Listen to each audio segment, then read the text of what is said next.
안녕하세요. 비만대사 클리닉 가정의학과 고혜진입니다. 안녕하세요. 비만대사 클리닉 외과의 박지연입니다.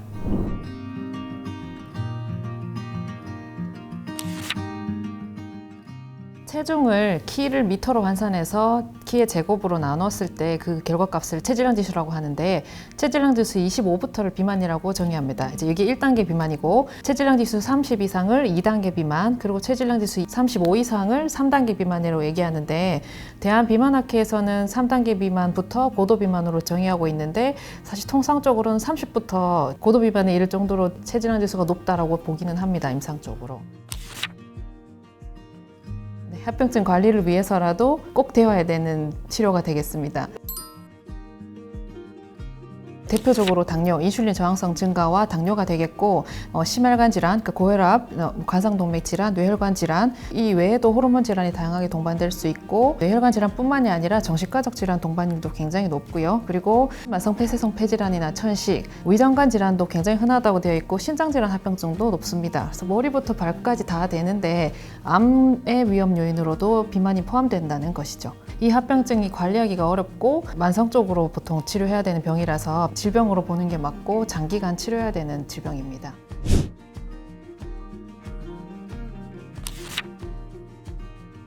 약물 치료로도 성공하신 분도 드물지만 있습니다. 그러나 대부분에서는 보통 5에서 10% 정도 달성만 해도 성공한 체중 감량으로 보기 때문에 이 정도 선에서 왔다 갔다 하시고요. 충분한 체중 감량 달성하는 비율이 수술 치료보다는 사실 좀 떨어지기는 합니다. 체질량 지수 35 이상인 고도 비만 환자 혹은 체질량 지수 30 이상이면서 비만과 관련된 합병증을 동반한 환자가 다른 치료에도 체중 감량에 실패할 경우에 급여가 인정이 되기 때문에 식사, 운동, 행동, 더불어 약물 치료 어떤 치료로든 실패한 과거력이 있는 경우에 급여가 인정됩니다. 수술이 된다고 하면 사실 수술 치료에 대한 충분한 상의와 고민이 필요하겠고요. 이분이 수술할 수 있는 컨디션인지 수술에 금기에 해당하지 않는지는 당연히 살펴봐야 될 것 같죠. 대표적 금기는 특정 유전 질환에 의해 생긴 비만인 경우는 금기에 해당하고요. 그리고 조절되지 않는 심혈관 질환, 최근에 스텐트를 넣었다 이런 조절되지 않는 심혈관 질환 상태인 경우, 그리고 정신과적 질환이 굉장히 조절이 불량한 상태일 경우에는 수술을 권장하지 않고, 아직 성장이 끝나지 않은 소아에서도 지금은 권장되지는 않습니다. 아직은 하기 전에 충분한 상담과 검사에서 다 괜찮다고 확인된 경우에 수술적 치료를 위해서 숙련된 비만대사 수술 전문의에게 그 다음 의뢰를 해드립니다. 현재 제일 많이 시행하고 있는 수술은 이제 위 소매절제술이라고 하는 이제 위를 이렇게 바나나 모양으로 이렇게 날씬하게 용적을 줄여주는 일단 수술이 제일 많이 시행되고 있고, 비만도가 높은 환자한테서도 조금 수술을 하기가 상대적으로 수월하고 수술 술기가 조금 더 쉽기 때문에 전 세계적으로 폭발적으로 지금 조금 많이 증가하는 추세인 것 같습니다. 그다음 이제 거기에 더해서 루아이 위 우회술이라고 하는 위 용적도 작게 만들면서 우리가 섭취한 음식물이 일부 상부 소장을 이제 우회해서 음식이 흡수가 좀 덜 되게끔 하는 기전도 보탠 수술 방법이 있고요. 이제 제일 많이 알려진 게 예전에 시행했고 우리나라에서 줄어든 위 밴드술이라는 수술이 있었고요. 근데 이제 장기적으로는 효과가 사실은 좀 미진한 부분이 있어서 요즘에는 점점 시행 빈도가 줄어들고 있는 추세이고, 1980년대에 이렇게 이제 개복 수술을 했었고, 사실 그때 당시는 굉장히 위험한 수술이었어요. 몸무게가 150kg, 200kg 이렇게 나가는 이제 환자분을 배를 개복해서 수술하는 것 자체도 사실 굉장히 어렵고, 수술하고 회복하는데도 오래 걸리고 합병증도 많이 생기고 하는 수술이었거든요. 근데 이제 2000년대 들면서 복강경이라고 해서 이제 배에다가 카메라를 집어넣고 지름 한 1cm 정도 되는 기구들을 이제 배에다 이렇게 꽂아서 카메라가 굉장히 성능이 좋아져가지고 가까이 이제 들여다보면서 사실 수술을 할 수 있게 됐고, 그러면서 이제 절개창 자체가 사실은 없어졌기 때문에 수술하고 난 다음에 사실 합병증 발생하는 비율이 아주 드라마틱하게 줄어들었습니다.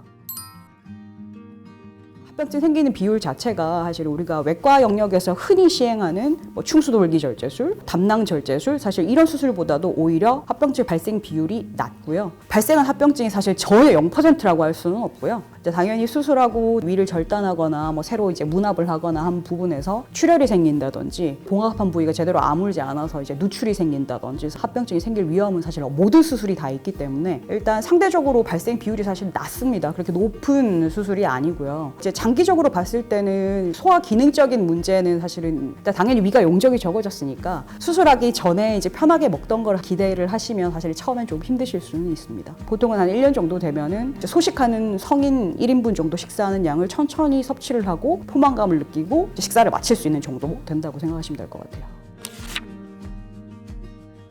수술 방법에 따라서 그리고 환자분이 가지고 있는 뭐 병력, 성별, 나이 이런 것들이 사실 수술하고 난 다음에 얻을 수 있는 체중 감량 효과에 다 영향을 미치는 요소들이거든요. 그냥 전체 평균에서 말씀을 드리면 25%에서 30% 정도의 본인 체중의 감량을 기대를 하게 됩니다. 수술하고 한 3개월에서 6개월째는 굉장히 빠른 속도로 체중 감량이 되다가 이제 시간이 이제 지나면서 점점 더 반감되는 형식으로 해서 12개월째, 보통 1년에서 1년 반째쯤 되면 이제 이렇게 최저치에 도달을 해서 체중이 이렇게 유지가 되는 그런 형태로 체중이 감량이 되게 되고 체중 감량이 5%에서 10% 정도만 사실 되더라도 대사질환 여러 가지 당뇨나 혈압이나 뭐 고지혈증이나 이런 것들이 사실 눈에 띄게 다 개선이 되거든요. 동반 질환들 그렇게 체중 감량과 더불어서 사실 대부분 다 좋아져요.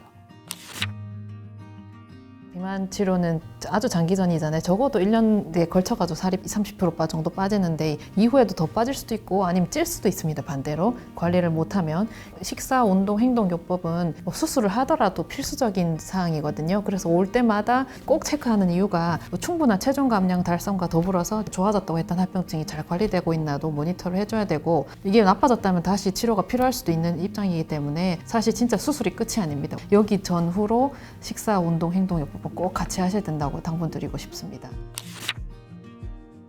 적극적으로 치료하는 거를 사실 좀 부끄러워하고 이거를 숨기려고 하는 게 사실 제일 문제인데 이게 기본적으로 갖고 있는 사실 인식들이 사실 좀 많이 바뀌었으면 좋겠고 사실 수술적 치료 자체가 현재로서는 가장 장기적으로 효과적인 치료 방법으로 알려져 있고 동반 질환을 개선하는데 매우 효과적인 치료법으로 이미 안전성도 확보되어 있고 효과가 잘 입증이 되어 있기 때문에 그러니까 마지막에 최후의 보루로 선택하는 치료 방법이 아니라 비만을 일찍 치료해야 동반 질환의 유병 기간이 줄어들고 그래서 사실 장기적인 여러 가지 삶의 질 개선이나 생존 기간 개선이나 이런 효과들이 사실 더 크게 볼 수 있는 부분이거든요. 조금 더 일찍 시점에 최선의 선택을 할 수 있었으면 하는 게 사실 제 바람입니다. 전국에 숨어 계신 체질량 지수 35 혹은 체질량 지수 30 이상의 비만 관련 합병증을 동반하신 비만 환자분들은 상담과 수술을 통해서 성공적인 체중 감량을 달성할 수 있으리라 생각됩니다.